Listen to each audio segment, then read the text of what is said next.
Good evening, everybody. Welcome to the Temple Within radio and media podcasts and Looking Deeper with yours truly and the Reverend Sandra Herrick. Hey, Sandra. Hello, Dana. How are you? I'm well. How are you doing out there on the East Coast? Well, believe it or not, fall has hit the trees. Already?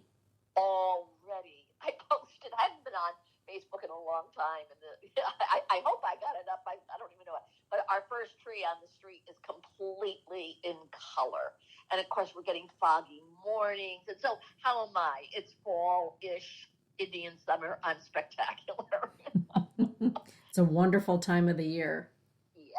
Yeah. And you?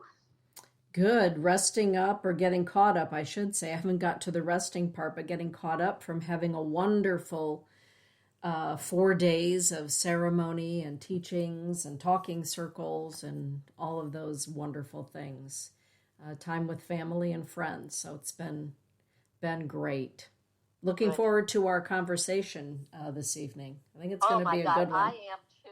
Let's get to it. Let's get to it. Hello, everybody out there in the middle of the world. Tonight we're talking about sacred life and sacred death. There's a topic, hey? There is. Well, because I'm kind of in it, and so thank you for asking what we should talk about, and I wanted to bring into it current affairs. Okay, so what was it that, kind of spurred the desire to talk about life and death and the sacredness of it?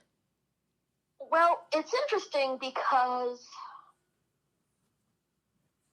for your side of the world, interestingly enough, I deeply apologize. The universe kept me here for all sorts of wonderful reasons. Now, 2020 hindsight is always, much more educational than, gee, I wish I didn't have to stay there.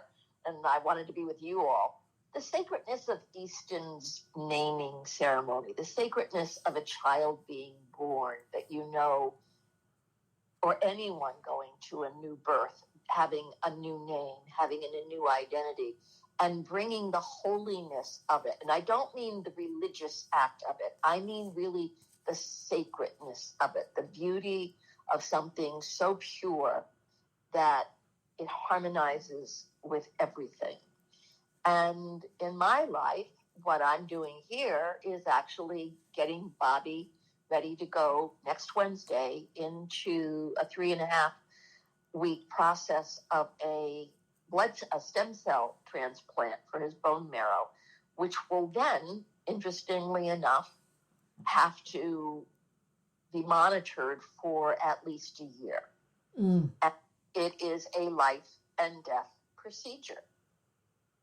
And I'm going to kind of take the microphone here for a moment, because the more I learn about this, the more I realize how sacred this is.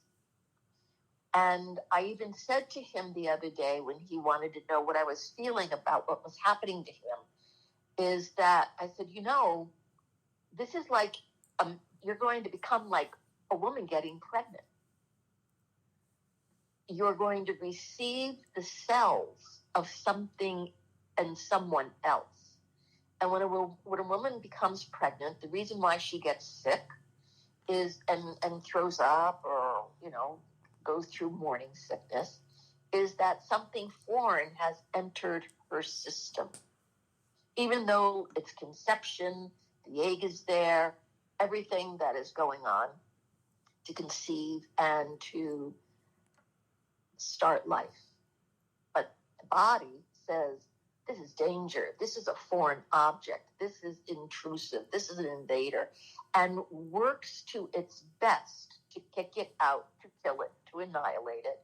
And the sacredness of life starting, activating, has to latch on, has to bond to the egg. It has to adhere. Sperm has to adhere to the wall of the egg. Otherwise, there's no life. And with this transplant, the stem cells have to adhere to the internal blood resource of Bobby into his bone marrow, into his core, into his DNA. They had to find somebody with as much of the parallel of his DNA as possible. And the sacredness is, as I've been going to all these meetings, is that they try to get at least 80%, 75 to 80% of a match. They found a 100% mirror of Bobby's DNA. Wow. And she kept pointing at it, saying how radically, incredibly unique this is. That there's this, there's that, and here's the donor, and there's the goosebumps. And what I'm experiencing, it makes me want to tear up, what I'm experiencing is the sacredness of someone way back when had their cheek swabbed and said, I'll be a donor. And then years can go by and they get called.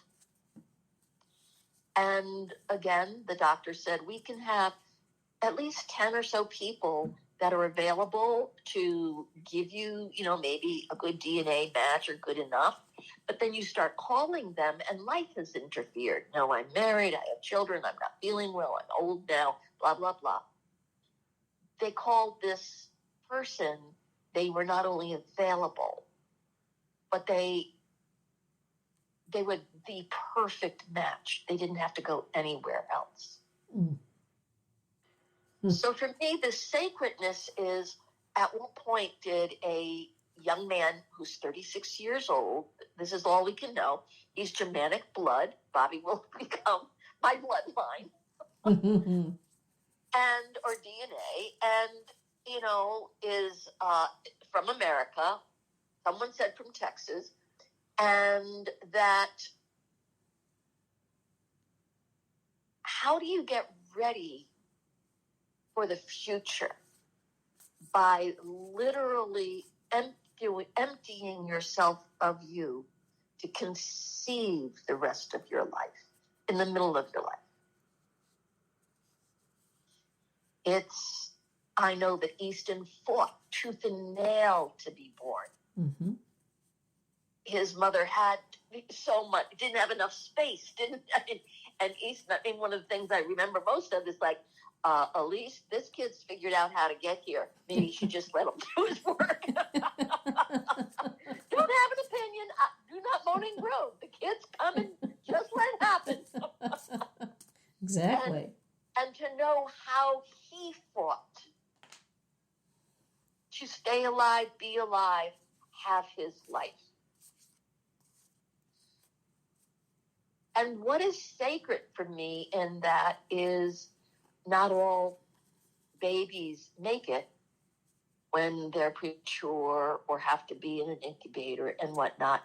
And yet, why Easton?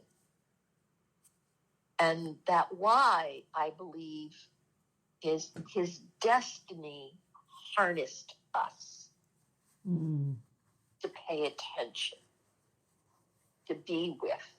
And I mean that even when a baby doesn't stay alive, because I know that experience also, that child harnesses us with their life force, with their story, with the vibration and the radiance and the beauty of their soul, and brings us to our knees, brings us to prayer, brings us to an elevation of thinking beyond ourselves and for something based on a miracle, quite frankly.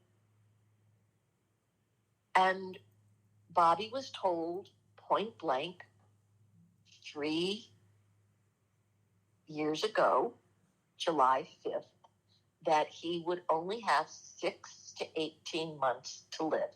Get yourself ready. We'll give you chemo, but this is terminal. There is no bones about it. This is terminal.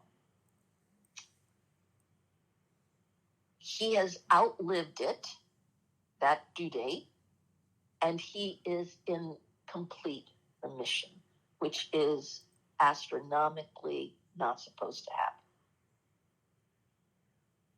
Somewhere, something sacred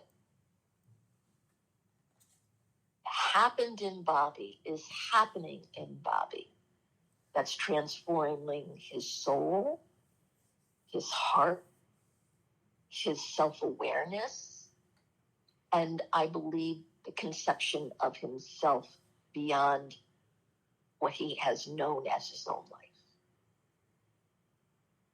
And it's affecting us, me, the people around us, his family. It's motivating him to talk about something and to bring something. Again, it's not about religion.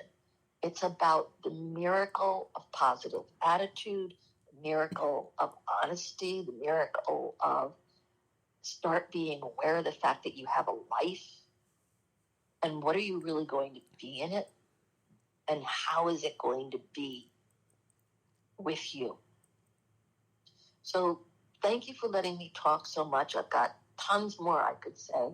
And what are some of your experiences? Because you're on the cutting edge of this phenomena yourself all the time. Mm-hmm. I am. Such a great topic. And I think everyone who's listening and everyone who will listen can talk, can relate to this. Whether we're talking about physical death or spiritual death or death of a relationship, and finding the sacred, not an easy thing to do. And not always easy to hold the sacred while someone else is going through life and death as well. Right. First of all, I want to say hello to everybody in the chat room. Happy belated birthday, Lady Hawk, Catherine Harrison.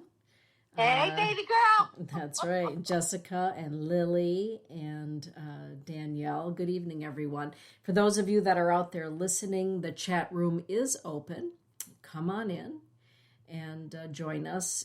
We're at Spreaker, and you're probably listening to us stream live on many platforms this evening. We'd love to have you in the chat. And if not, thank you for joining us from wherever you happen to be around Grandmother Earth. Oh my goodness. Lady Hawk says, miracle of who and how they love you. You have such a wonderful connection with him. With and to him, Sandy. Yes. Thank you. Thank you, Lady Hawk. Mm-hmm. There's this energy that's happening right now in the world because we're in so much chaos, and I want everybody to kind of pay attention to how dramatic it all is, but in the quiver, something sacred is happening, because what we may have taken for granted is being brought to the forefront for us to honor, respect, and fight for in a way of what is sacred with our freedom, our livelihoods, our right to experience the dignity of our lives, and to honor, to bring honor to integrity. What is sacred to you, Dana? What is sacred? Sacred to me is something that involves my soul. It's something that the soul recognizes, or it's something that brings information to my soul, or something that my soul brings information to. So it's an entanglement with my soul. And the soul sees things that in our humanness we may not see or perceive, or we're blinded by our own human traumas and foibles and biases and all of those other things. So for me, sacred means that there's an involvement of the soul. There's information going back and forth and a feeling. Sacred. And sacred is not something that you necessarily have to be old and wise to. You don't have to go through your croning. One of the most spectacular sacred moments of my entire life happened on Sunday. And yeah, it was during the naming ceremony for my grandson, Easton. And he happened to be sitting on Aunt Lily's lap because he only wanted to sit with Aunt Willie, right, as he calls her. And I have this great photo that I took of them in this moment. But if you imagine this little boy sitting on his auntie's lap, And Ivan, Looking Horse, started to pray in the Lakota language. And Easton looked over at me with a very serious face and he said, Grandma, Tatanka's coming. Tatanka's coming. Oh. And Tatanka means buffalo. Right? Buffalo is coming. Buffalo is coming. And he said it with such sincerity and through the depth of his soul. And then Ivan started playing his drum, and Easton looked at me and he said, Grandma, Tatanka is here.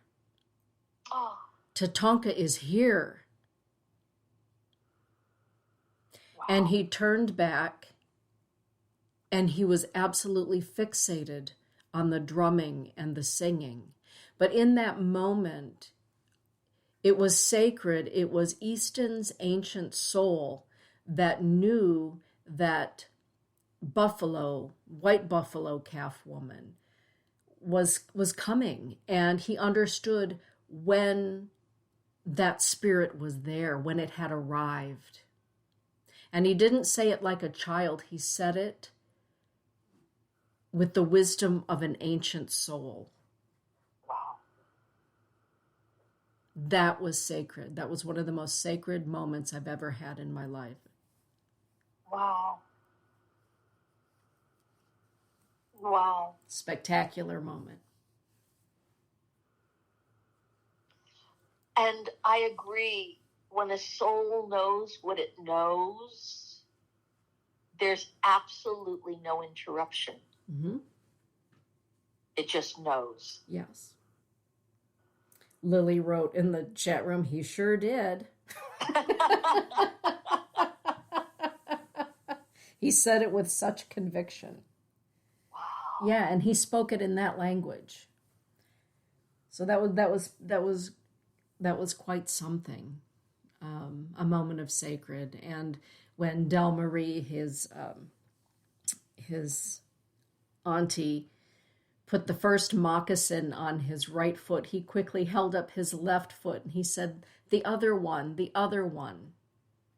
And the moment those moccasins were on his feet, he was down on the ground, and he even danced a round dance with us. Oh my God. In his moccasins. And yeah, so to me that's sacred. And so it doesn't mean we have to be old and wise and jaded by life. No. Yes. No,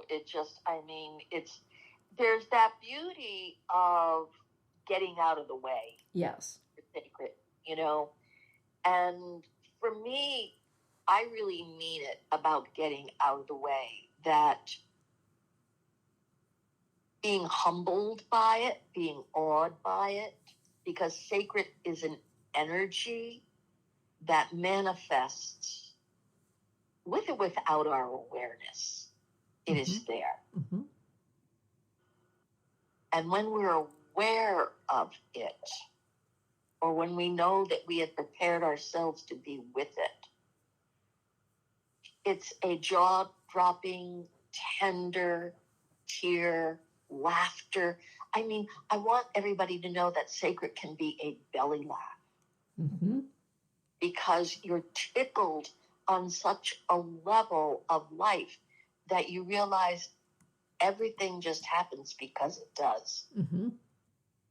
And it's a manifestation of joy as equally as a manifestation of gut-wrenching tears of appreciation and gratitude. Mm-hmm. Yeah. Well, in that moment that Ivan started singing one of the sacred songs, I chimed right in, right? I was singing right along. And Easton looked at me and said, Grandma, stop. And Lily started singing the song and he said, Aunt Willie, stop. And we both stopped, and he was fixated on only hearing Ivan sing those songs, or that song in those words. So, yeah, Hey, Holly. It's good to have you in the chat room as well. Hey, Holly. Happy belated to Lily also, her Yeah. birthday. Lots of good birthdays this summer. Wonderful birthdays. So, Yes. sacred living and sacred dying means that sometimes, even when we're rolling around in a big old steaming pile, we are called to find, where the sacred is present, where the holy is present. Have you ever had a hard time finding the holy? Yes, because either it wanted me to look deeper, not take it for granted, I was cranky or in my ego, or just expected it to show up, and it was like, you're going to have to wait a minute. Mm-hmm. It is. It's sometimes it's on its own time schedule, and it teases you with, wait for it, wait for it. It's amazing how often it appears in the rear view mirror, doesn't it? Well, yeah, and it's like, and it does make you turn around. So my room just popped. Has it? I know that what I'm really saying is that it's constantly there, but I was unable to experience it, see it, or trust it, or to know it, or to participate with it. And interestingly enough, I'm going to start belching. Oh. As a child, my soul knew sacred, and my skin registered it. My smile registered it. They called me Giggly Gert when I was a baby. And my mother said, I'm one of 7 children. I'm the second oldest. And I was the only one that was really planned because my father came home from the war, World War II. They had already been married. They already had my sister. And it was, let's have more life. Let's be within the sacredness of the gratitude and the relief that my father was still alive from World War II, that he got home, and that there was a future. So let's go into it with making life. So that is the creation of the energy that I am created by. And I came in happy. I came in, I could say, and by looking at my pictures, I came in insightful, with sight already. And it carries inside me the consistency of, it's always there for me to go back in and touch, or to remember that it is a vessel within inside the vessel that I have inside me. And it's also mirrored on the outside when, and everybody in the room with us tonight knows that when we hit sacred properties or sacred landscapes or sacred sounds, that it vibrates a certain quiver inside of us that goes, goosebumps on my goosebumps, or quiet, or there's a hum of energy that lets me know I'm not alone. If there's anything I know about sacred, it lets you know you're not alone. And that there is, I know you're using the word ancestors a lot, and I will incorporate that. And one step beyond that, eternity is with us when we're in sacred. And for me, that is that, like the wow of the universe, the wow of the forever, that infinity is with us when there's sacredness, because it doesn't have the stress of the gravity. Like there's a lightness to it that is absolutely, well, there's also a profoundness to it. There's a divinity. What do you want to say about that? What do you want to add to it? Oh, I like the word divinity, as you know. Mm-hmm. The word divinity or divine, that's one of my favorite words. There is something divine, divine intervention, divine presence. Yeah. And sometimes it is indescribable and it's only knowable. So it's something that you know. You can be, marching through hell and you can feel as though I don't know why I'm going through this, but I know there's a purpose, there's a reason, and I might not know until I'm through this knothole, but I know and I have to keep going. Right. And where we get that knowing and who's informing us. Is it our soul informing us? Is it Creator informing us? Is it our ancestors? Who is it that's informing us? We don't often stop to ask that question, let alone wait for an answer, because oftentimes when we're looking for sacred, it doesn't mean that things are going smooth. No. Right? Because it's not like, oh, this is sacred, everything is happy-go-lucky, and everything's coming up roses. We should have gratitude in those moments, of course, but that's not typically when we're looking for the divine. No.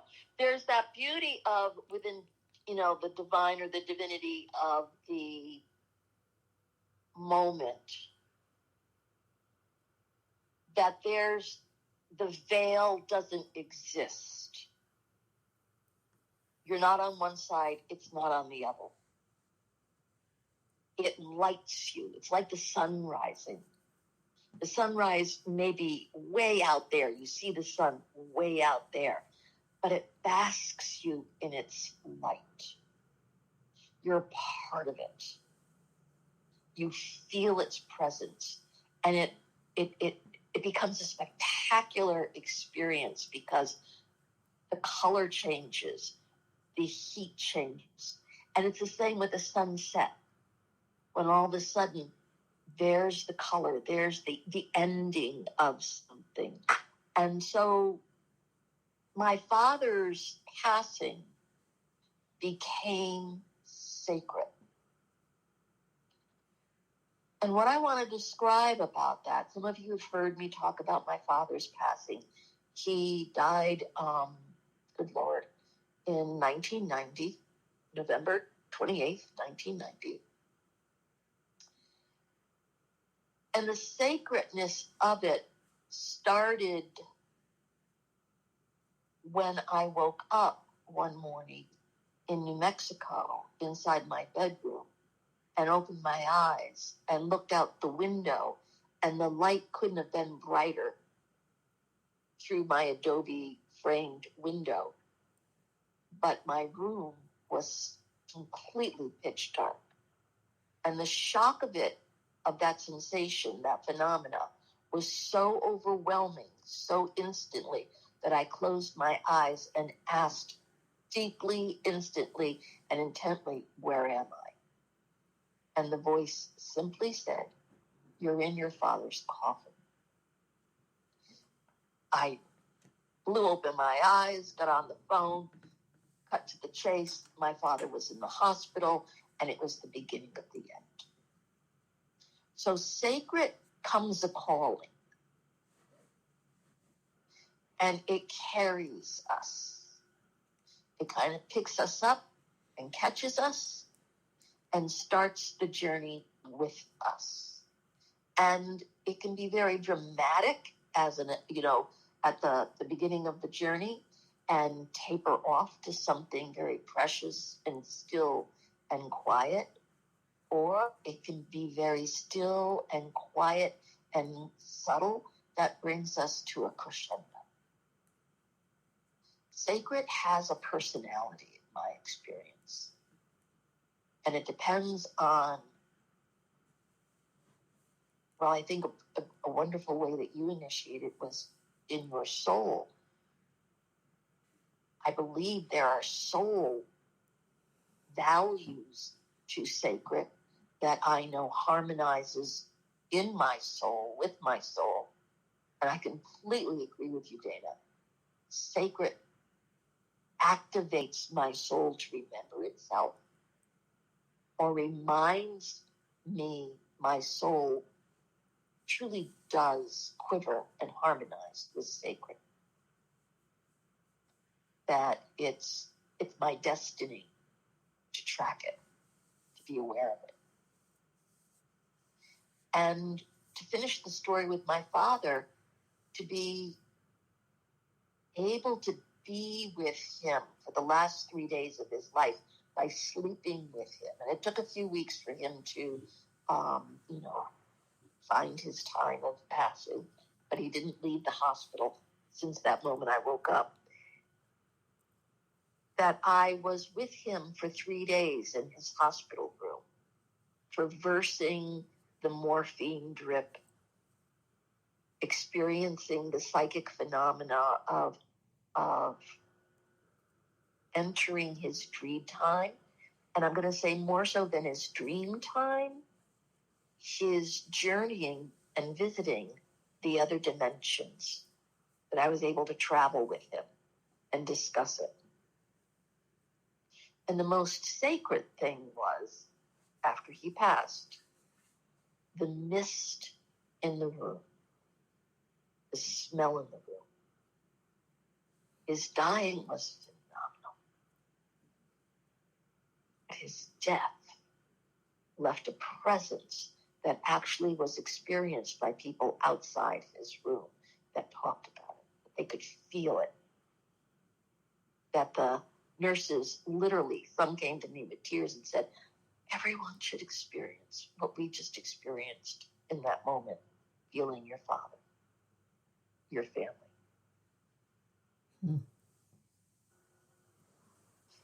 There was joy, there was fragrance, there was energy, there was color, and there was freedom. Mm-hmm. Let's talk about that. How do you experience sacred being the giver of freedom? Well, to back up just on one of the things that you said with regard to sacred and sacred moments, there are times when I am very aware, or I am made aware. And again, I don't know who it is that's making me aware, or if it comes from a higher aspect of my own divine self, my consciousness with Creator.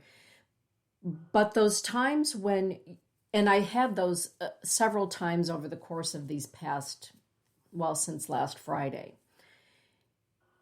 sitting in moments, just snippets of my life during the course of the past 4 days, and thinking to myself, reminding myself, or myself being reminded, I will never have this moment again. Right. I will never experience my life and this moment and everyone who is here and the words that I'm hearing, the music that I am listening to, the feeling that I have, right, where we are at this age in our human journey. This will never happen again. This moment is exquisite. It is precious.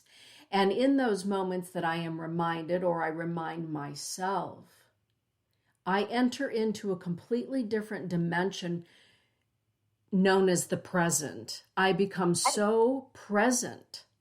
Right. And to me, that is sacred, being so present, not worrying about what's going to go on tomorrow or 5 minutes or what happened 10 minutes ago or a day ago. But to be so present, I think, creates some of the most sacred times in life. Don't you?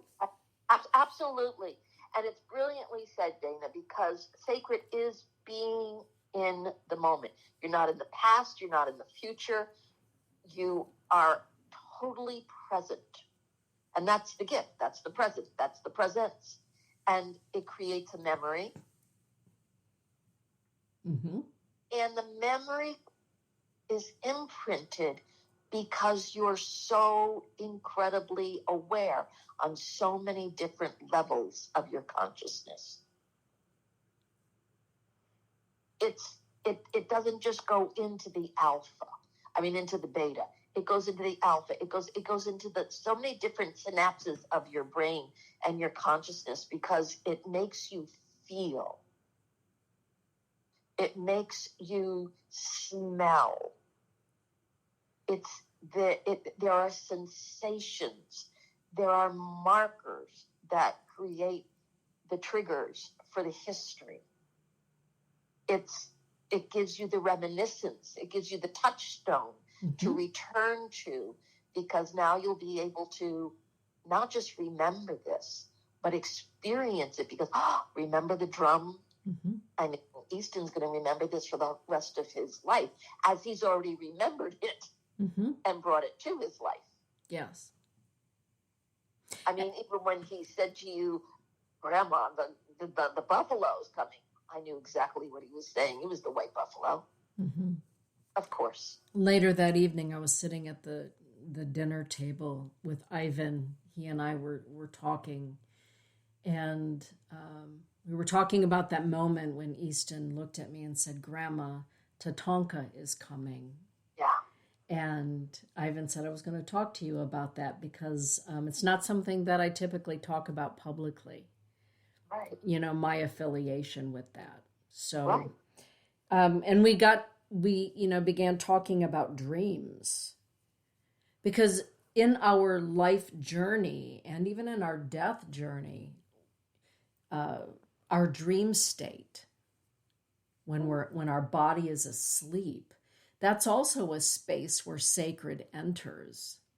Yeah. And sometimes we remember it, sometimes we don't remember it. And there are people who will say, I've never remembered a dream in my life. I believe that we do remember. We may not consciously remember, but I do believe that we remember dreams that are driven not by the wet burrito we had for dinner and has given us indigestion, but the dreams that are driven by or provided by spirit and soul. And we can be made aware of things that are going to take place in our lives with portents that come through our dreams. As I was getting ready for the 4 days of ceremonies and teachings, etc., I had a dream, and in the dream I was eyeball to eyeball with an eagle that had a red beak. And I didn't know what it meant at the time, but it stood out so plainly and so clearly to me that I knew something sacred was happening. And there was an alliance, there was a spiritual ally who was informing me.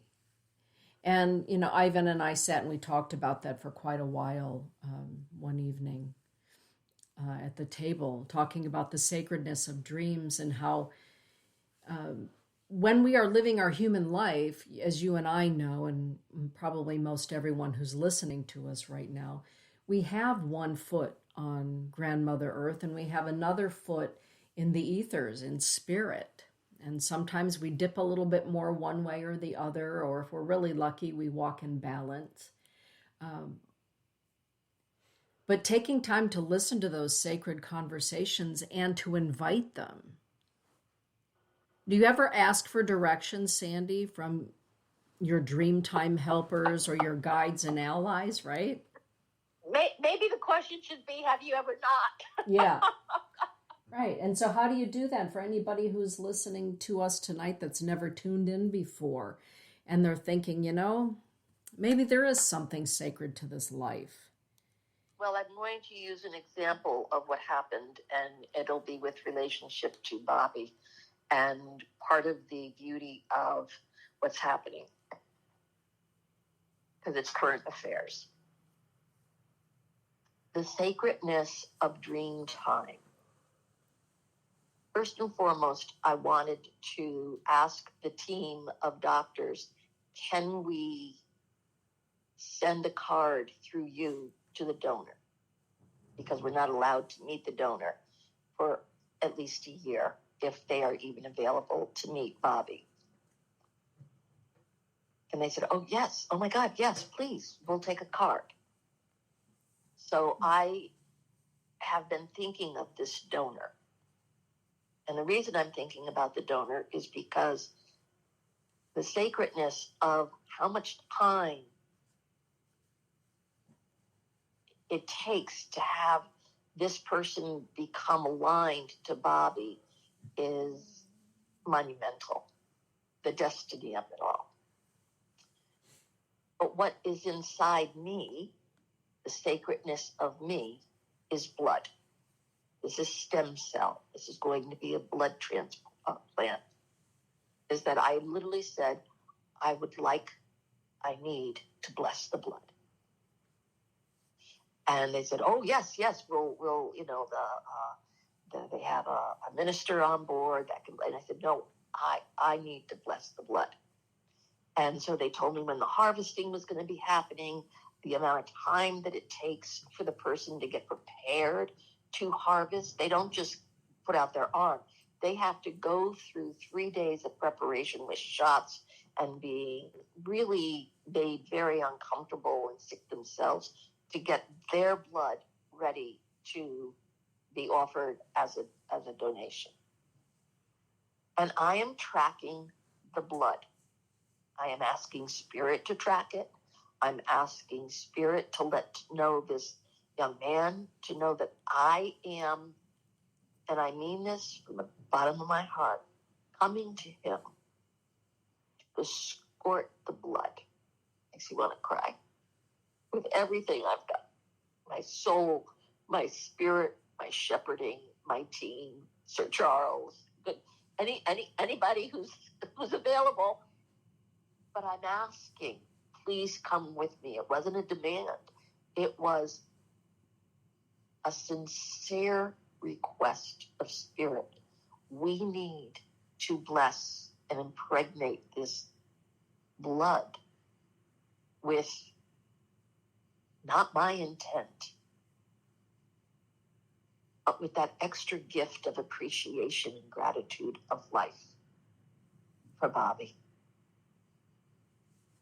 And so they told me what day he was going to be harvesting and this, that, and the other thing. And I knew that I was going to go into ceremony. And, I did not need Bobby to be a part of that with me. Bobby has his own agenda. He has his own frequency. He has his own task. This was me. And for some reason, I thought in my psyche that they were going to harvest tomorrow. Today, we went and we found out that they harvested last week and it arrived on Monday. I have hardly slept a wink since last Thursday. They started the process last Thursday. And I've been, okay, why am I awake? Why am I awake? Pray with the, me, the dog. I mean, and our dog, Ralph, has all of a sudden heightened her attention to me in a way that I am looking at her knowing we're on a karmic road again here. That sacred is coming through her. On Monday night, without my knowing what was going on, the dog and I, she sleeps with me here in bed. All of a sudden, the presence of an entity was, if anybody's getting the goosebumps, it's because here it is. This entity was at the side of my bed with rattle and feathers and drum and beads and tattered clothing and frills and tats. I mean, this was one of the most ornate beings I have ever seen in my life. The dog is howling, growling, barking, and sitting up. And I'm now looking at this thing going, am I awake? Are we asleep? There was no reality as to what was happening other than it was happening, of what dimension we were in, but this thing had us. and I had heard something coming down the hall, and I was not frightened. I was attentive. This thing made so much noise with the intent of activating energy and vibrating energy. And it was charismatic to watch. And it was over, it just evaporated. And you know those kind of experiences, you've had them yourself, where all of a sudden you're laying there like, okay, am I alive? Are we okay? It's Mm-hmm. like everybody counted for. It's like, but the vibration of it was so honest that I just stayed awake, and oh my God, my room just went completely dark. Oh, isn't that interesting? Or wild. And I found out this morning that the blood arrived in the hospital Monday night. And so I looked at Bobby, I looked at the nurse, and I felt, oh, it arrived in New Hampshire Monday. It has been flown across. They got it in their hands to the person who I said, I want this blessed. I want to bless it. And so that's a very big, spectacular, dynamic, expressive story about I asked, I asked, I asked. I informed, I informed, I informed. I had intention out of gratitude, need, and love for life to be blessed. And I think the most important thing is I don't have an agenda. You have to keep Bobby alive. It's the intent that the blood is activated so that whatever the blessing is between these two souls and myself, because I'm in the current of the frequency of this, that it's sacred, that it's holy, that it's attended to with consciousness. It's not just in the hands of the doctors. I think that's what I'm really saying, is that sacred means we can participate with it. We don't have to give it to somebody else to do and then think we can't be involved. All of us can be involved with sacred just by being available. And it surprises us to include us. What do you think about that? I agree with that. Lady Hawk is saying, I'm here in Texas for you. There's our Texas affiliate. Well, the blood came from Texas, baby. That's right. I love that. Well, we can be participatory, and I think that that's one of the most beautiful things about life is participating in it, both the seen and the unseen, and being awake and aware of sacred, awake and aware to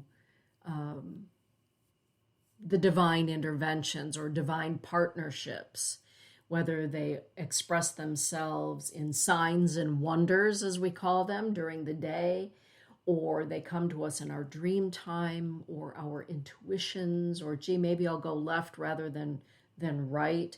And sometimes they are spectacular, just like you described. Sometimes it's out of the mouths of babes, like my grandson on Sunday. But it's about being awake and aware, consciously awake and aware, and giving gratitude for it. Total gratitude. There is, and there is that humility. Mm-hmm. It's not about arrogance, like, oh, guess what showed up at my house the other night? It's like, oh my God. Guess what showed up at my house the other night? Exactly.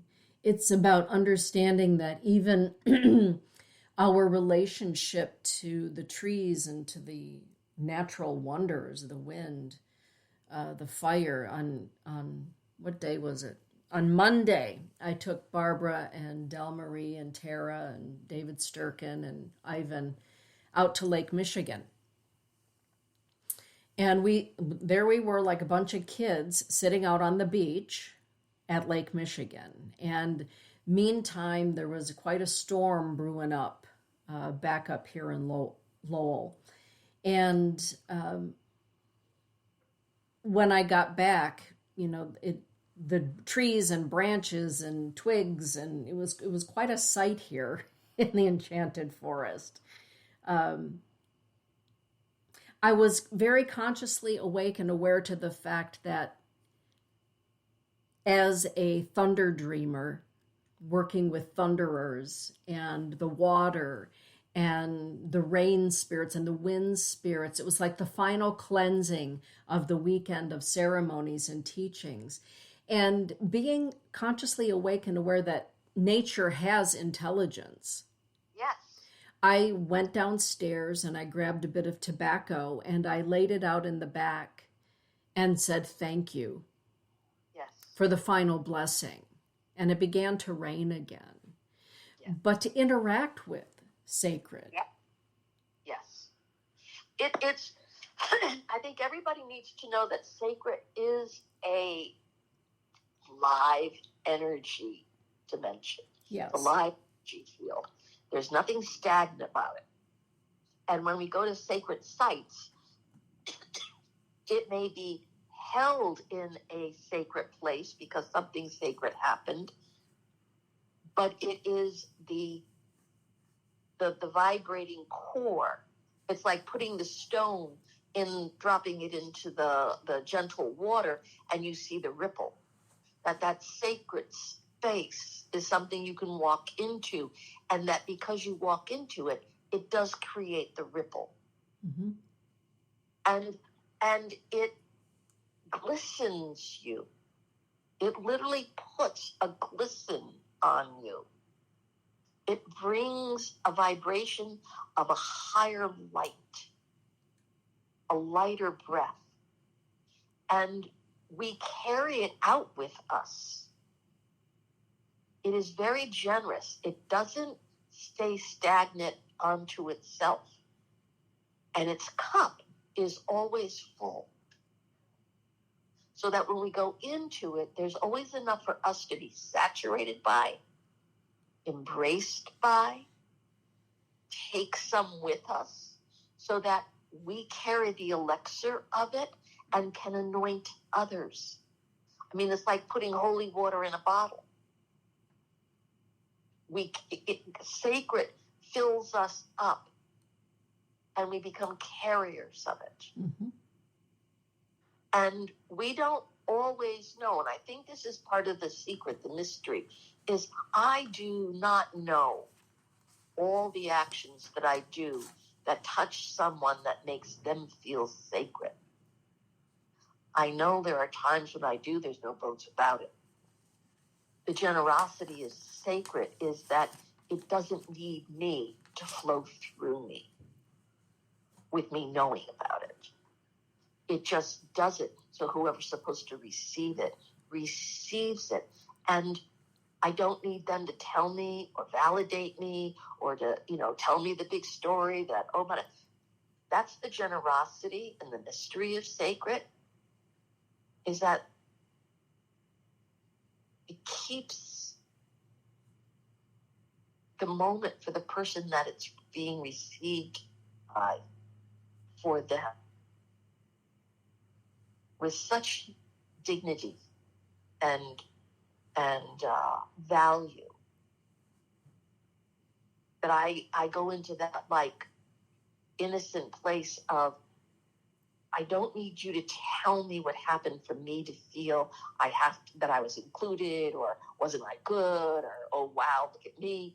It's like that gentle touch that something just happened to them, and I'm the conduit. I'm in gratitude for every second I get to carry this. but I don't always need to know what it's doing through me. Mm-hmm. It knows. It, like you said, it has its own intelligence. It does. And sometimes it leads us into or it's part of, not necessarily leads us, it is part of some of the most excruciating and painful experiences of our human existence. The sacred is there. Yes. To help us through, to help us see, to help us understand. I'm always reminded, you know how I am about the saints and stuff. Yes, I do. I'm kind of like a nerd in so many ways, but St. John of the Cross talks about the dark night of the soul, and that the only light that he took into that darkness was the light of his soul. And he talks about the fact that sometimes the light of his soul was very, very dim, but it was always there, even when it was almost indistinguishable between itself and the darkness. And so, even in the sacred inky blackness that we go through, I believe for the growth of our soul, or for I think it is for the growth or the nurturance or the I don't know, for the expansion of our awareness of who we really are and where we really come from and where we're really going when this whole rodeo is done in any given lifetime. But to what you were just talking about, I often say that when we come out of the dark night of the soul, we are perfumed by the divine. Yes. And people can sense it about somebody. I can sense when somebody has walked through the dark night of the soul, maybe once, maybe multiple times, because they're perfumed by a strength or an awareness or a wisdom, call it what you will, that is unearthly. Yes. It's a certain octave. And you're saying it beautifully, because sacred comes at the darkest hour to allow, again, whatever the sorrow is, or whatever the feebleness is, whatever the sense of abandonment or completion is, that you are caught and you are not alone.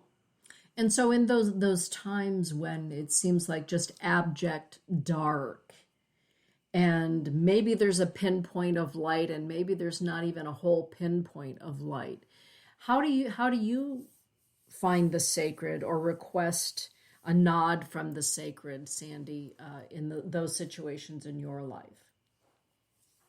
Oh gosh, there's such a beautiful way of being able to describe the horror of isolation, humility, embarrassment, shame, fear, anxiety.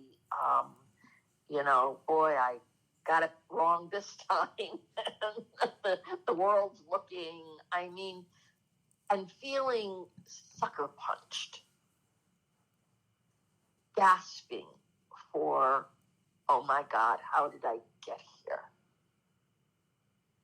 And this has happened throughout my life with different situations or relationships or episodes. And to answer your question, I wasn't spared having to feel all that stuff. But somewhere the quiver came that gave me relief, a sense of relief in it, where all of a sudden the air changed. Yes, I would be begging, please, God, help. Or, it's this, I don't think anybody says it any differently when we say it. It's like, I'll barter with it. Mm-hmm. I will do this if you do that. Just please. It depends on how old we are, where we are, or what's going on. When we know that what we've lost can't be replaced except by the sacredness of the fact that what we had, even though it's not here, exists within inside of us. We've inhaled the air together. We've touched skin together. We have journeyed something profound. And that if I make the decision that because energy is different, I'm no longer with something, that I'm missing out on the sacredness of the gift of what I had been given to experience or to have or to be relieved of, quite frankly, so the next can come and the quiet can return. And in the darkest of hours, when the pain stops and you realize, oh my God, I'm still here. It's the kindness of the love touching us again and giving us an encouragement. Just rest. Sometimes love doesn't say, just get up and go. It says, rest. Stay still for a while. Let me caress you. Let me caress you. And in all due respect, Dana, that's when I really know it's there. When all of a sudden there's a calm in me. It's like, there it is. There it is. And it spreads. It spreads. And do I ask for it? You bet I do. Do I hope for it? Of course. Do I wonder where it is? Always. When it arrives, the relief of it is, thank you for not leaving me. Or making me feel I'm untouchable. How about you? There is a sense of calm, and I always, typically, I do describe it that way. There's a sense of calm and a sense of knowing. Yeah. And that's when I know, right? It's not the eye of the storm, it's that the storm has passed. Yeah. And I understand that I will never be the same. Yep. The world as I see it, touch it, feel it, smell it, know it, will never be the same. And I go forward with that understanding. Right. Something's done. Something is done. And something new is present. Exactly. Yeah. Well, Sand, we are at the top of the hour, my dear. Okay. What a great convo. Thanks. Thank you. Thank you. And I thank Easton and Bobby for being the prism, the pendulum, the beginning, and such a tipping point into the next. And without any exaggeration, Bobby's going to be given new life. And we'll have to start all over again, learning to walk and talk. He's going to be very, very challenged. So I ask everybody he's going to be in the hospital for 3.5 weeks. And just to end it, I want to, how thin the veil is. Do you know the name of the creature that's the horse and the man? No. Okay, I don't either, and I was told it the other day. Oh, the centaur, the minotaur. There you go. Yeah. Okay, fine. So Bobby's getting an EKG. We're in the hospital, and, they had told us, 6 hours of information. And I finally said to him, I was just looking, and I said, well, this is going to be quite a rodeo. This is just going to be an amazing rodeo that you're on, getting sick and this, that, the other thing. And I kind of looked at him and laughed, and I said, all you got to do is ride this like you rode silver. Bareback, tuck your feet underneath his legs, the armpits of his legs, and ride it out, Bobby.